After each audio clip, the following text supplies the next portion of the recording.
नमस्कार। ITI की online classes में आप सभी का स्वागत है। मैं जितेंद्र वर्मा आपके इलेक्ट्रिकल इंजीनियरिंग ड्राइंग की क्लासेस में आपका स्वागत करता हूं। आज का हमारा टॉपिक है प्रोजेक्शन या प्रक्षेप। प्रोजेक्शन होता क्या है? यदि किसी वस्तु के विभिन्न कोनों को सीधी रेखाओं द्वारा किसी समतल सतह या चित्रपट पर मिलाया जाए तो उससे प्राप्त आकृति प्रक्षेप कहलाती है।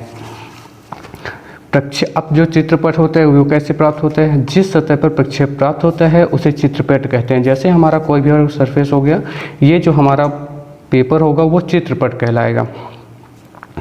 तथा वस्तु को मिलाने वाली रेखाएं प्रक्षेपक कहलाते हैं, जो प्रोजेक्टर होता है। अब प्रोजेक्शन मोस्टली दो टाइप के होते हैं। पहला पिक्टोरियल प्रोजेक्शन, दूसरा ऑर्थोग्राफिक प्रोजेक्शन।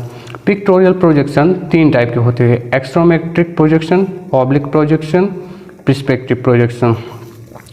जो ऑर्थोग्राफिक प्रोजेक्शन होते हैं वो मोस्टली दो टाइप के प्रोजेक्शन बनाए जाते हैं।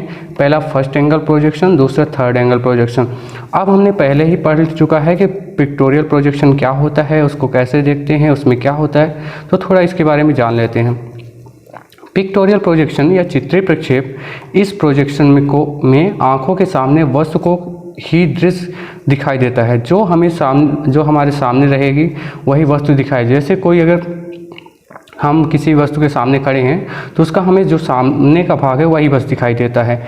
जैसे कि लंबाई हो गई, चौड़ाई हो गई, ऊंचाई हो गई, ये चीज़ें दिखाई देती हैं। इसका उपयोग विज्ञापन, सर्वे, आर्किटेक्ट आदि कार्यों में किया जाता है। अब ऑर्थोग्राफिक प्रोजेक्शन। ऑर्थोग्राफिक प्रोजेक्शन वह प्रोजेक्शन होता है जो ऑर्थोग्राफिक प्रोजेक्शन जिसमें तीन दिशाएं दिखाई, इसको मल्टीपल व्यू प्रोजेक्शन भी कहते हैं। इस वस्तु को तीनों दिशाओं से देखा जा सकता है। इसमें पहला प्लान व्यू या टॉप व्यू कहते हैं, या हिंदी में ऊपरी दृश्य बोलते हैं।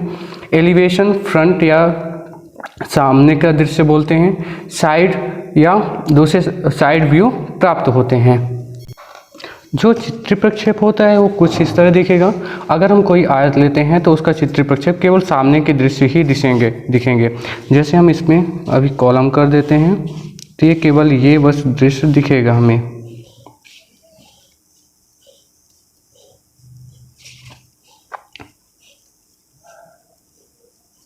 और इसमें कोई भी दृश्य नहीं दिखेगा। जबकि ऑर्थोग्राफिक प्रोजेक्शन का उदाहरण ये है, इसमें हमें साइड व्यू, फ्रंट व्यू और टॉप व्यू, तीनों व्यू से हम इसको देखा जा सकता है। ये मोस्टली दोनों का 120 डिग्री के एंगल, यहाँ से यहाँ तक का 30 एंगल होता है। ये हॉरिजॉन्टल लाइन कहलाती है, ये वर्टिकल लाइन होती है। अब जो ऑर्थोग्राफिक प्रोजेक्शन होते हैं वो मोस्टली दो टाइप के बनाए जाते हैं। पहला फर्स्ट एंगल प्रोजेक्शन, दूसरा third angle projection. First angle projection में क्या होता है? फर्स्ट एंगल प्रोजेक्शन जो होता है, जब किसी वस्तु को फर्स्ट क्वाड्रेंट मतलब चतुर्थांश में रखकर बनाया जाता है तो उसे प्रथम कोणीय प्रक्षेप कहा जाता है। जब हम किसी जो क्वाड्रेंट होता है उसको हम चार भागों में डिवाइड करते हैं। पहला फर्स्ट क्वाड्रेंट, सेकंड, थर्ड और फोर्थ क्वाड्रेंट, चार भागों में डिवाइड किया जाता है। उसमें हम उनके प्रक्षेपों को बनाते हैं।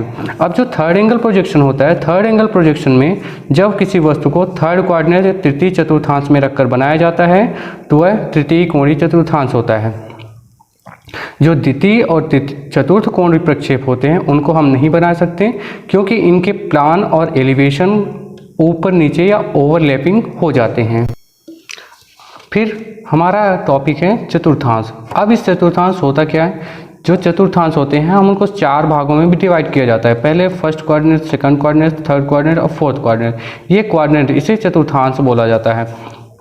जो हमारे चतुर्थांश होते हैं, किसी ब्लॉक को हम रखकर ऐसे भागों में बनाएं जैसे कि हमारा कोई फोल्ड पेपर हो, उसमें तीनों दिशाएं, एक साइड हो जाए उधर, ये हो गया जो जिस पर हमें AVP दिखाना है, ये BP वर्टिकल प्लेसेस होता है, ये हॉरिजॉन्टल प्लेसेस, ये रेफरेंस लाइन कहलाती है। ये इसकी हाइट होती है कहाँ से कहाँ तक जाएगा।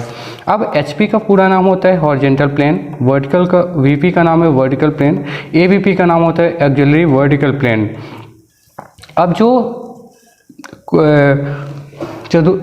लंबकोणीय प्रक्षेप के कुछ टर्म होते हैं, जैसे तल क्या होता है, क्वाड्रेंट अभी हमने देखा, तल क्या होता है, प्लेन, तल को प्लेन बोलते हैं। हॉरिजॉन्टल प्लेन क्या होता है? जब भूमि अथवा उसके समानांतर कोई कल्पित तल आ जाए तो उसे हॉरिजेंटल प्लेसेस कहते हैं। जैसे कि हम जहाँ बैठते हैं, कहीं अगर हमारे पास टेबल है वहाँ पास हम बैठे हुए हैं तो हमारा हॉरिजेंटल प्लेसेस होता है। वर्टिकल प्लेस जब हम एचपी के लंबवत काटा हुआ कल्पित तल होता है उसे वीपी कहते हैं या वर्टिकल प्लेस कहा जाता है। वर्टिकल प्लेस मतलब अगर हम आपके सामने टेबल रखी हुई उस पर आप एकदम ऊर्ध्वाधर ऐसे किसी बुक को रखते हैं ऐसे, तो वह हॉरिजेंटल वर्टिकल प्लेस आ जाए। एकदम स्टैंड अगर कोई चीज़ आप रखते हैं तो वो उसकी वर्टिकल प्लेसेस होती है। एवीपी मतलब ऑक्सिलरी वर्टिकल प्लेस, वह तल जो एचपी तथा वीपी दोनों तल के लंबवत होता है वो एवीपी कहलाता है। एवीपी मतलब ये आपका एवीपी होता है, ये यहाँ से यहाँ तक का, मतलब जो हॉरिजेंटल प्लेस और वर्टिकल प्लेस के लंबवत होता है वो कहलाता है एवीपी।